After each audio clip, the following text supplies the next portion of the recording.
The Washington chapter of the American Planning Association has been exploring the challenges facing urban planning in our state.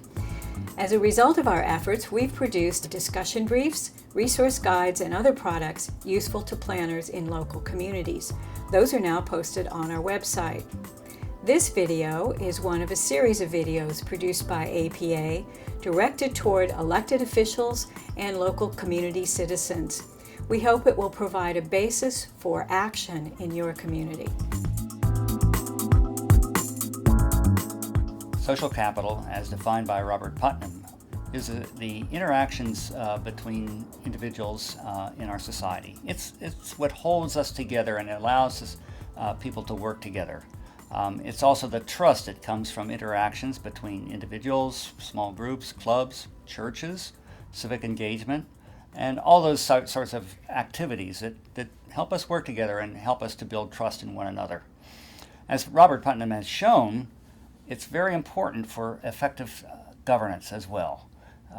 He's shown that in societies that have a lot of social capital, there's more democratic activity and a greater trust in governance. Local governments can build social capital in at least two ways. The first is to have a public participation process that allows people to participate directly over a long period of time, thus building trust and familiarity with the government.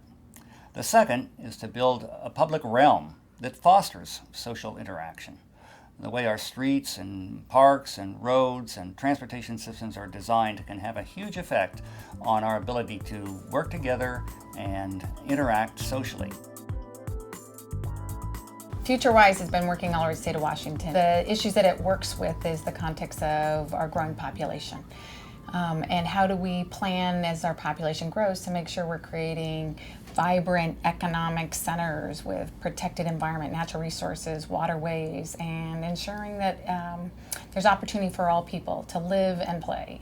When you look at City of Seattle, it's facing about 120,000 new residents coming in the next 25 years. There's a lot of fear around that kind of change. It's a community here that is based a lot on history, it's based on community, it's based on a sense of valuing the environment, but also valuing the people. There's a way that we could plan for this growth and do it in such a way that actually creates a more vibrant social fabric than the city has actually had in the past.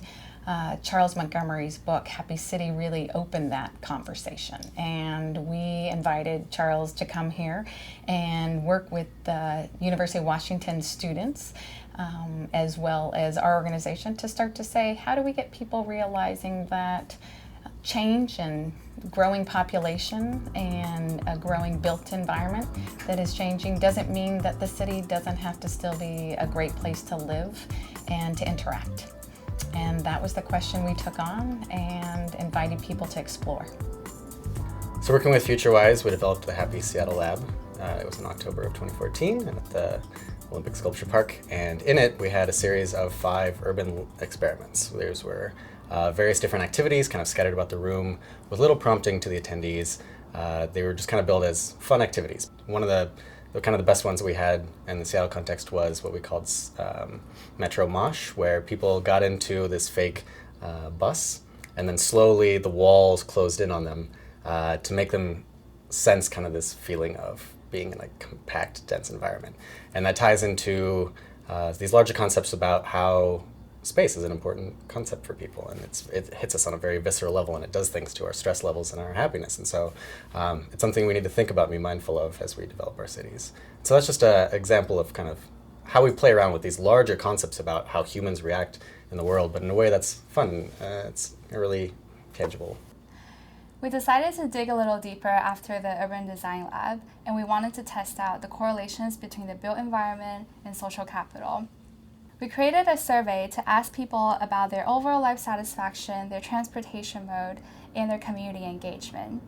We ultimately collected over 100 results, and then we specifically asked them about their satisfaction with life, with their neighborhood, their commute time, and their transportation mode, and their community engagement. Our surveys alluded to many interesting results. Most significantly, a longer commute time negatively impacts how a person might report their life satisfaction level. Our surveys ultimately supported that city design and urban planning and transportation planning do affect individuals and their happiness level, and also communities with respect to social capital. So as we've seen, the quality of our public realm, that is our parks and streets and public open spaces, can have a big effect on the way we interact socially. And that can lead to greater collaboration, trust in our institutions, and ultimately to the quality of our governance.